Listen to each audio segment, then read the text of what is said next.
are listening to the Beltway Wars Invitational Podcast, hosted by Adam Jackson and Patrick Wilton. Enjoy the show.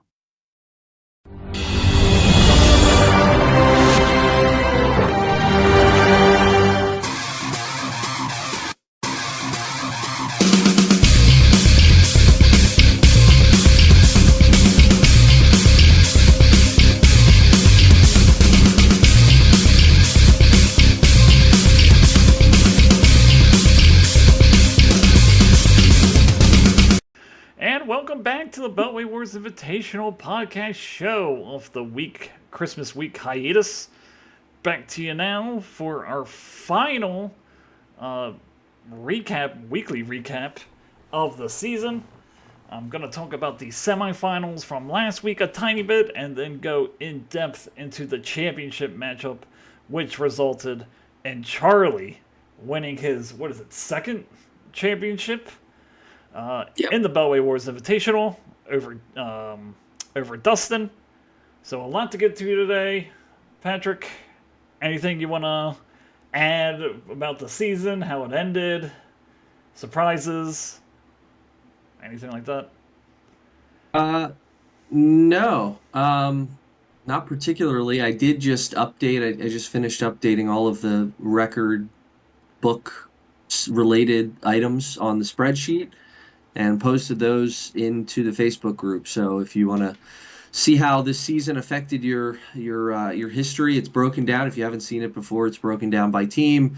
It's got all the important stuff like wins and losses, winning percentage, times that you've scored the most points in the league, times you scored the fewest points in the league from season to season. It's got first round pick every year. It's got a whole bunch of fun stuff to kind of see over time, how people's teams ebb and flow over the course of the history of the league, which is up to 13 seasons. So next year will be season 14.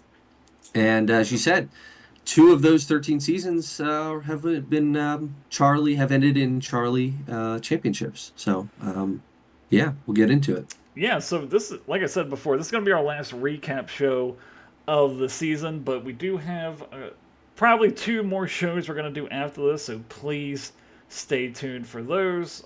We will be doing our annual trophy show, which is going to be a new thing that we're doing, giving out some trophies of a variety of things. And then our last show of the season is going to be the whole season recap from the draft, looking back, seeing favorite picks, least favorite picks, discussing things like that. So just to start us off here, we're going to go back to the semifinals here for a second in week 16, starting with our champion defeating Jake 146.44 to 144.48. A very close matchup. Just a very good game. He got really nice production out of his big 3 in terms of his running backs, or his really big 2. Derrick Henry with 19, Jonathan Taylor with 3 touchdowns, 39 points. Then you have Jackson Smith and Jigba with 20. Sam Darnold with 22. So just a really impressive and a really close victory for Charlie in week 16. Yeah, I was texting back and forth with Jake during this game, and Jonathan Taylor just went off. I mean, close to 40 fantasy points, 29 carries. This was something that we saw again in the championship, which we'll get to. But Jonathan Taylor closing the season out, giving Charlie 2 really important victories. And Sam Darnold, you mentioned, we know Charlie had the first round bye. If you look back to week 15, that was when Charlie had the bye. Sam Darnold had 11 points, okay, and Jonathan Taylor, how did he do that week? He had 9 points in week 15. Yeah. So we saw what Darnold and Taylor did in the last 2 games of the season to take Charlie to the championship. But man, if Charlie would have played that first week, if he would not have had that first round bye, he would have gotten 9 from Taylor and 11 from Darnold. So just goes to show you how important that first round bye is. But a really impressive performance for Charlie. He was very top heavy here. If you look further down his lineup, he had a lot of single digit point performers, but he was just absolutely carried by Jonathan Taylor and Derrick Henry with 19. Jackson Smith and Jigba with 20, who really came on towards the end of the season. And those big performances, basically 20-plus point performances, made up for kind of a late season decline for Cooper Kupp. We'll get into him as we talk about the championship match up. But just some underperformances. Nico Collins, despite 10 targets, only 60 yards, just 9 fantasy points. So he got what he needed. He barely scraped by. It was an impressive 146-point total for Charlie, but as we say frequently, needed every one of those basically to beat Jake in that semifinal. Yeah, and going over to Jake here, 7-7, near the bottom half of getting into the playoffs, puts up a very impressive 144, but just not enough to defeat Charlie. Looking down his roster, Saquon Barkley with 2 touchdowns, 150 yards, 27 points.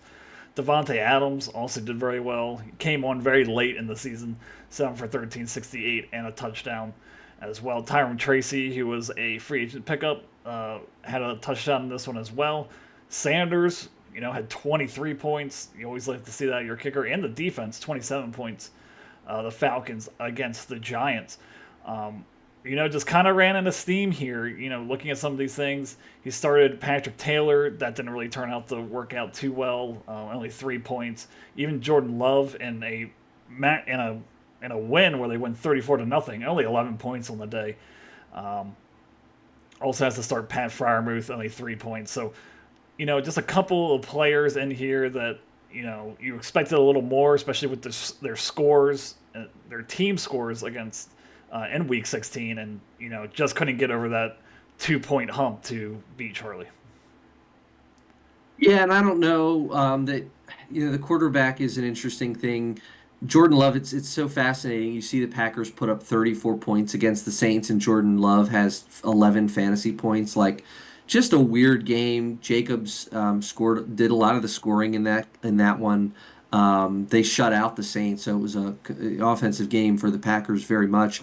I don't know that you would have looked back and say, maybe you start Justin Herbert against Denver. That's a really good defense. So I don't know that that's probably not a call I would have made to start Herbert. It is kind of interesting and ironic given the history of Herbert with you and Jake last year being involved in that trade, and to have Herbert be the potential winner on the bench for Jake is unfortunate there. But the other potential winner was Jamison Williams on the bench, 23 fantasy points. Jake and I were texting a little bit about players after he picked up Patrick Taylor. I thought he was picking up Patrick Taylor, kind of like we talked about in the last pod, like in case Tyrone Tracy is hurt. I think he was questionable throughout the week. So I thought the move there was that he would, only play Taylor if Tracy ended up missing this one. He ends up starting Taylor and Tracy in the flex spot. Probably, that's the biggest costly move of unproven Patrick Taylor, who was launched into this role based on injuries, really hadn't played much at all this season. To give him the fantasy start instead of putting Tracy there and putting Jamison Williams in the flex. Williams had 143 yards and a touchdown. That would have made the difference. Obviously, missing Kamara is a big thing that we should mention there. And then the other kind of interesting thing to note here is the Falcons defense and Jason Sanders, the kicker, combined for basically 50 points. So they certainly gave it their all. Some of the other players on this team didn't quite live up to their end of the bargain, but Jake almost pulled this one out and could have advanced to the championship with a couple, different moves there with his roster. Yeah, for sure. I mean, you put up 144, you expect to win. It just wasn't enough in the semifinals for Jake. I guess, no, I mean, I don't know if this is a disappointing end to the season or not, just losing that closely, but he would have liked to see him knock off the number 1 seed and just couldn't do it in Week 16.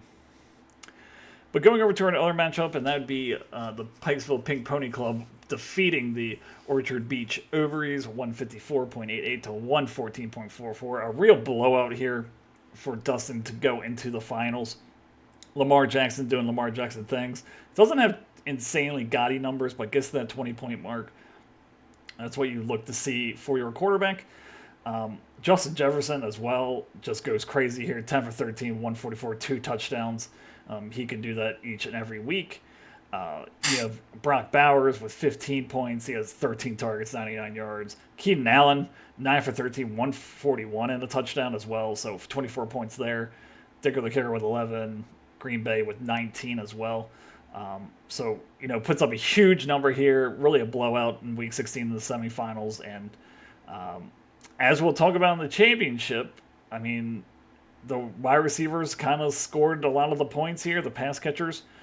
But the running backs didn't really do too much. And it didn't hurt him this week, but as we'll see, it hurt him in the championship round.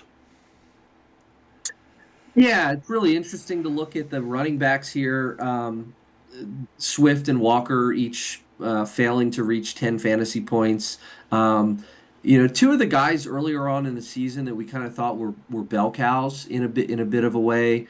Walker just 8 carries in this one. Swift just 9 carries. So it didn't hurt Dustin ultimately. He got huge performances from Jefferson and Keenan Allen, as we talked about, as you mentioned there. But the volume for Swift and Walker was a little bit down, so it was good that Dustin had production elsewhere in his lineup.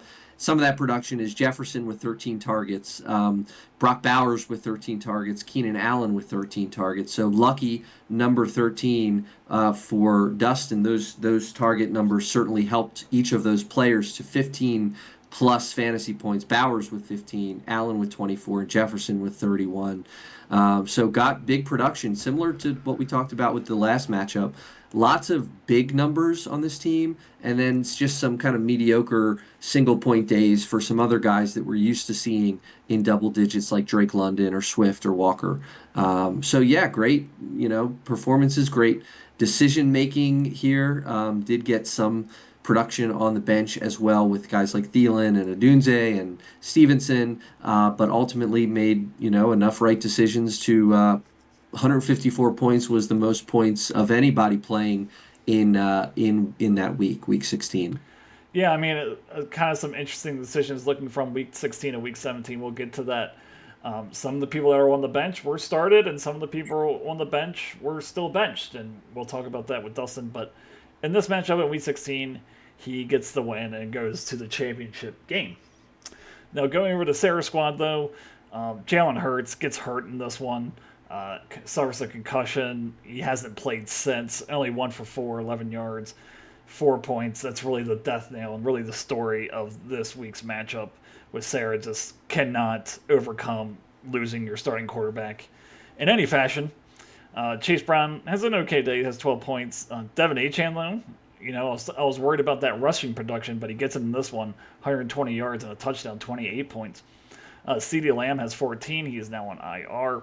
Hopkins with 5. Ladd McConkey with 87. Dalton Kincaid with 3.5.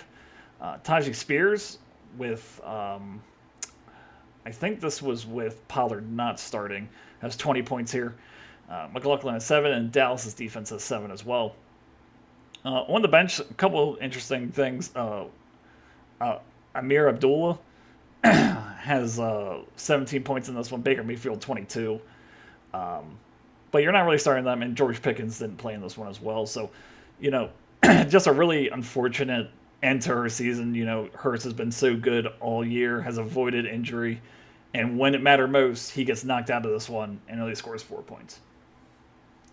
Yeah, he did, and I was curious. I really wanted to see how that game turned out for Hurts. That was probably pound for pound one of the best games of the NFL season. That Eagles Commanders game, back and forth until the very last minute. So we did talk briefly about the Hurts Baker Mayfield situation there, and whether or not it was a question if you could potentially consider starting Mayfield there. Would have liked to see what Hurts would have done in a full game against the Commanders. He left early, 14% of the snaps, so not really a apples to apples comparison there.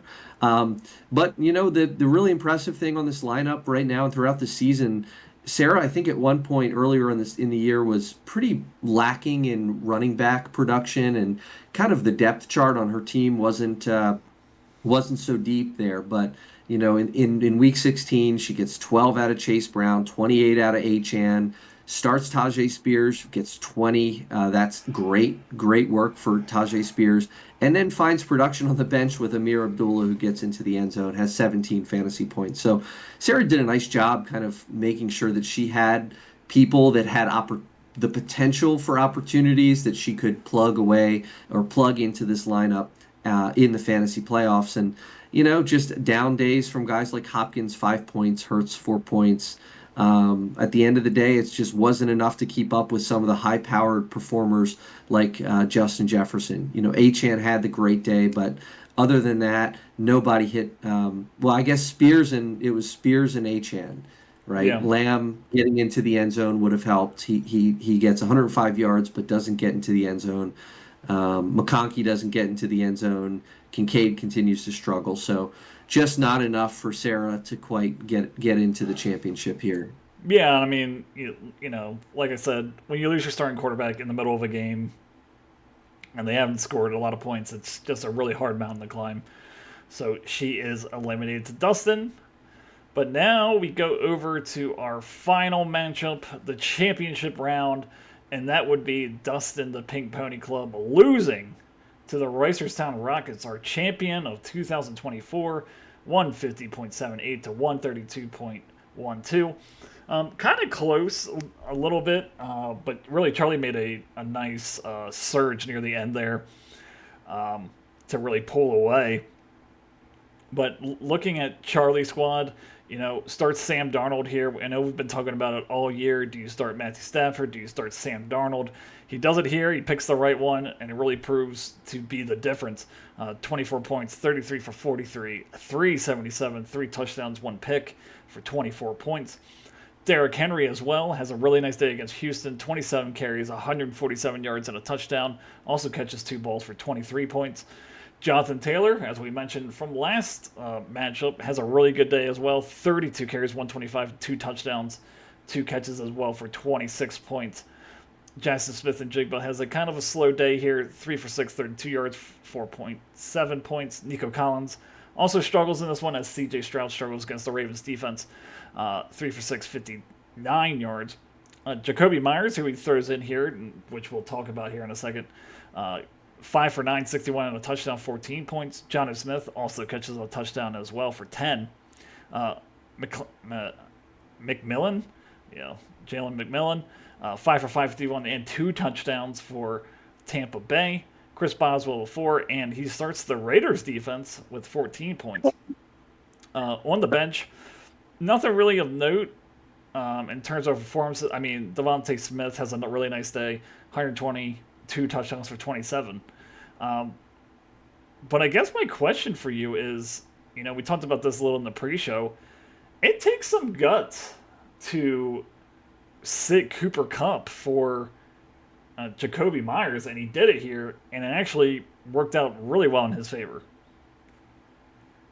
Yeah, not just Jacoby Myers, but Jalen McMillan, who, to me, that's maybe even more impressive. Now, McMillan has been on a tear, so, but still, I mean, he was nothing for most of the season, and his snap percentage just 69%. He's not playing 95% of snaps, but against Carolina, he sees the matchup.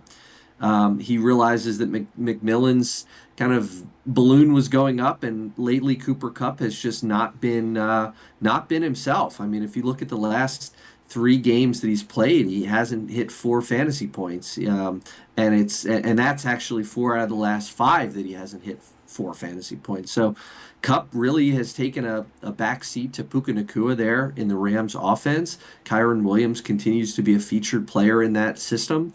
You got to think that the Rams might just be moving on. It'll be interesting to see how that works in the offseason. But yeah, sitting Cooper Kupp, still, sometimes that name appeal, it's like, hey, I drafted Cooper Kupp in the 4th round. I'm really going to sit him in the playoffs. And kudos to Charlie Not even just the playoffs, the finals. I mean, yeah, the championship. Yeah, that's impressive. Yeah. And the other sitting Devontae Smith, that could have hurt him. Devontae Smith had a huge game especially with Hurts not playing. It was the combination of Kenny Pickett and what's this other guy's name? I don't even know. Tanner The third McKee. string guy, McKee. Yeah. So, um, just an embarrassment of riches, right? To be able to pick from Smith and Jigba, Collins, Myers, McMillan, Cup, and Devontae Smith, like nobody stands out there except for Collins as like a true, must start every single week. But some of these guys have been on a hot streak lately. Smith and Jigba and McMillan, two prominently among them, and so yeah, made the right calls and got the win. For sure. Um, The other interesting thing I want to ask you about here, so like Derrick Henry and Jonathan Taylor, we're going to go into depth on these picks in the draft recap.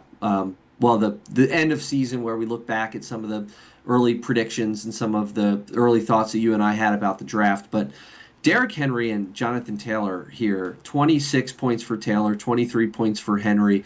Looking back now, those guys, with knowing how good those guys have been, Henry, the number two running back on the season, Jonathan Taylor, number 14, but has, as we said, has been really good in the fantasy playoffs.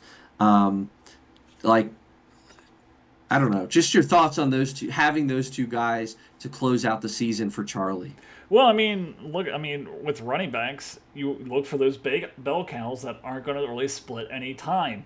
And I mean, with Derrick Henry, with Justice Hill being out, I know it wasn't, truly a split committee there, but it was, I mean, Justice Hill does have a role with him being out.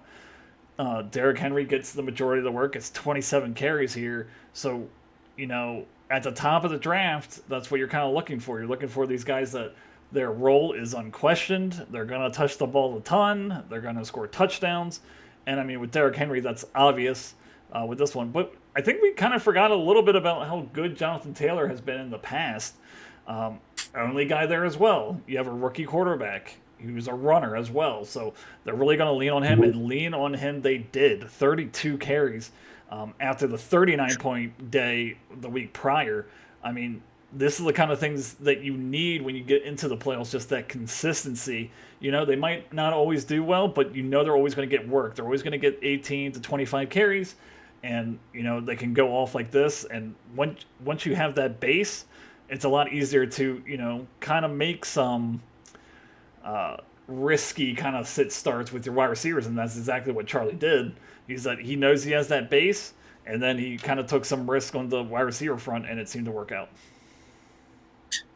Yeah, he also took a risk in that team defense position. You kind of alluded to it, but Yeah, again, recognizing trends and matchups. The Raiders are the 28th ranked defense in the league. There's only 32 teams, but if you look at their point totals, the number of points that they've given up, they had played some not great teams, Jacksonville, Atlanta recently, but had really good games. They had a few of their best fantasy games of the season, going into a matchup against a third string quarterback with New Orleans.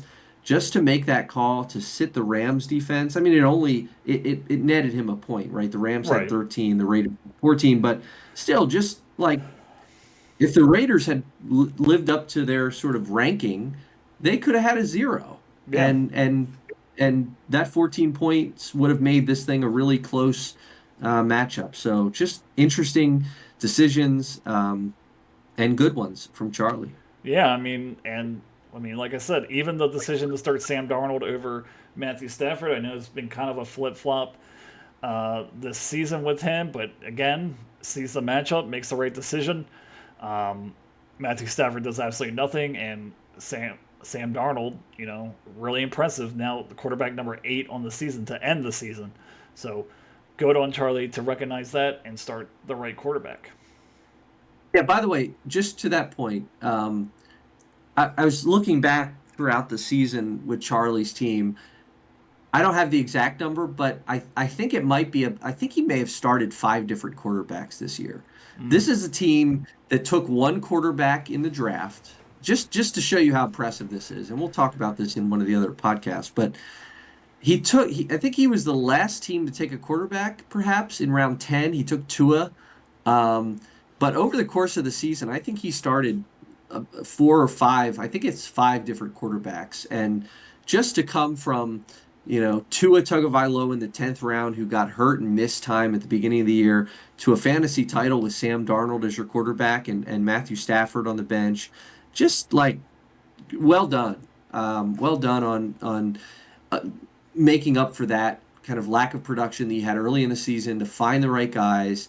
Darnold, one of the better free agent acquisitions on the season. So just an impressive management job for Charlie.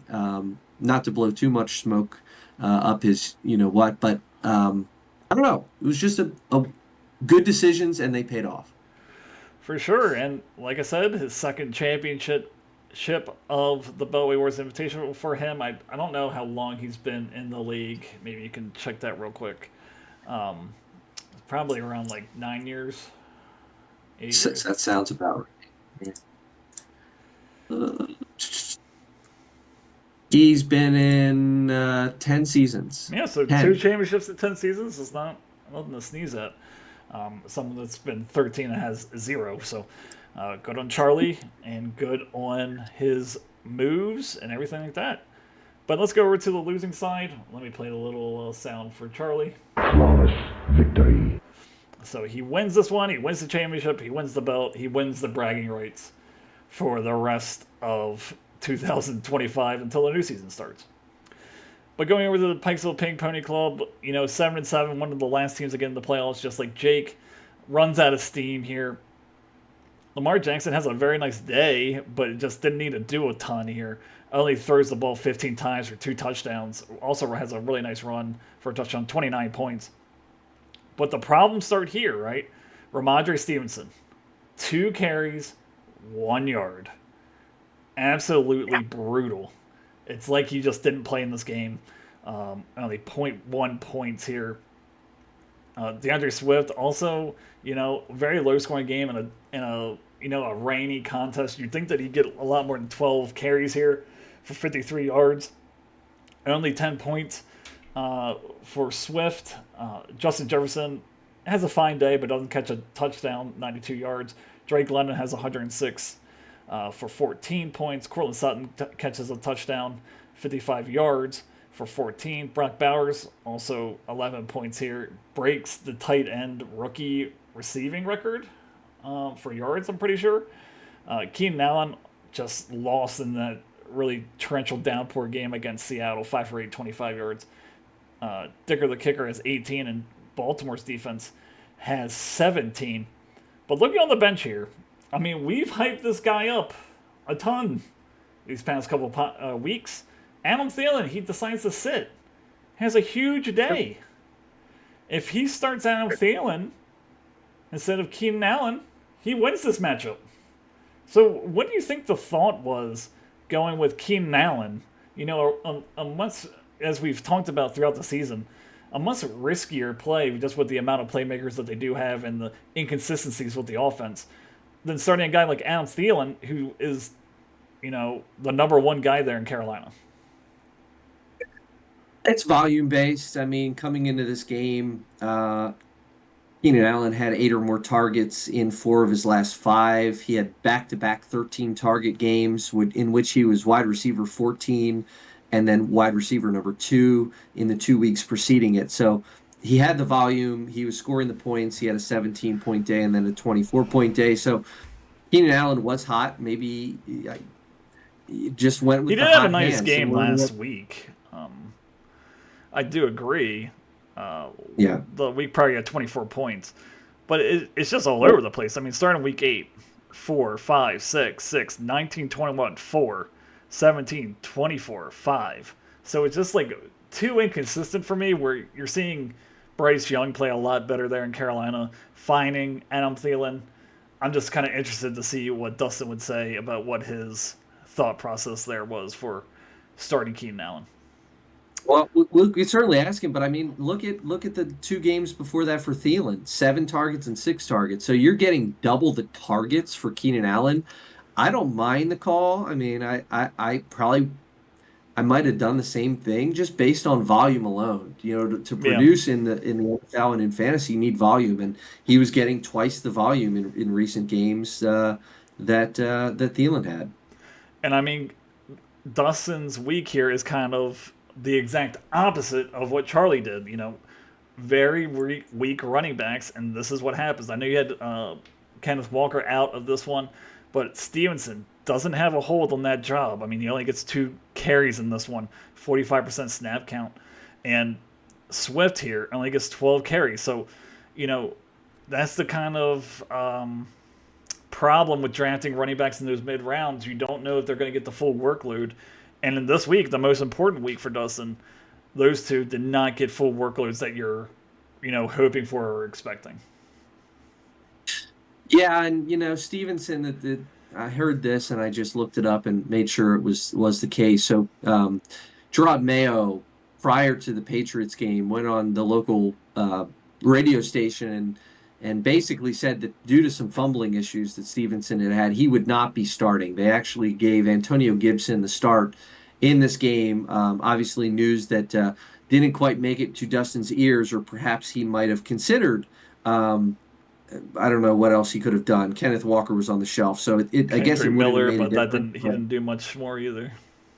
Right. So, 2 carries, 1 yard, awful. I mean, even not getting the start, you would never think that would be that low. Um, and the real difference here was that Charlie got big days, big touchdown days from his studs, from Henry and Taylor. Jefferson on Dustin's team did not get into the end zone. Swift, Stevenson, London, Bowers, Keenan Allen, none of these guys got into the end zone. So we talk about how important touchdowns are in fantasy. Cortland Sutton was really the only player that managed to find the end zone against Cincinnati. And of course, Lamar Jackson had one of his better games in recent weeks. They've all been pretty good, but 29 points. So yeah, that's the difference. Just touchdowns and big numbers didn't really show up on Dustin's side of the scorecard. Yeah, and I mean, going back to this running back discussion kind of it's like you cannot foresee a scenario in the beginning of the season where Harbaugh's saying, you know what, we're benching Derrick Henry. Or with the Colts, we're benching Jonathan Taylor. Like, that's just not going to happen. They're too good.